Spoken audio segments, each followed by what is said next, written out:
കാലത്ത് എന്തൊക്കെ ത്വരീക്കത്ത് വന്നു, തെറ്റായ സിദ്ധന്മാർ. ചോറ്റൂർ ത്വരീക്കത്ത് വന്നു, കൊരൂർ ത്വരീക്കത്ത് വന്നു, നൂരിഷ ത്വരീക്കത്ത് വന്നു, ഷംസിയ ത്വരീക്കത്ത് വന്നു, ആലുവ ത്വരീക്കത്ത് വന്നു, വേങ്ങാട് ഷെയ്ഖ് വന്നു. ഒരുപാട് വ്യാജ സിദ്ധന്മാരും തെറ്റായ ത്വരീക്കത്തുകൾ വന്നു. തെറ്റായ ത്വരീക്കത്തുകൾ വരുമ്പോ, തെറ്റായ സിദ്ധന്മാർ വരുമ്പോ ആളുകൾ ആകർഷിക്കപ്പെടും. 10 വിരലുകളും മോതിരങ്ങൾ, പച്ച ഒല്ലി, നീണ്ട താടി, വലിയ തസ്ബീഹിന്റെ മാല, ഈ ജപവുമായി നടക്കുന്ന ഇത്തരം ആളുകൾ സത്യമാണോ അസത്യമാണോ എന്ന് തിരിച്ചറിയണമെങ്കിൽ സൂക്ഷ്മതയോടുകൂടി കാര്യങ്ങൾ കൈകാര്യം ആലിമ്യങ്ങൾക്ക് സാധിക്കൂ.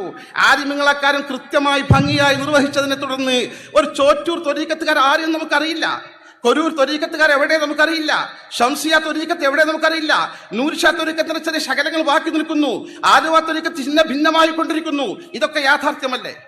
എന്നിട്ട് ചോദിക്കോ സമസ്ത എന്താണ് ഇവിടെ ചെയ്തത് എന്ന്?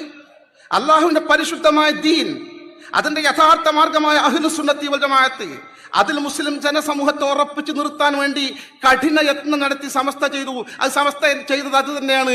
സമസ്തയുടെ ലക്ഷ്യവും അതാണ്. ഞാൻ നിങ്ങളെ പറഞ്ഞു കേൾപ്പിച്ചു. സമസ്ത ലക്ഷ്യത്തിൽ വിജയകരമായി മുന്നോട്ട് പോയിട്ടുണ്ട്. ഒരു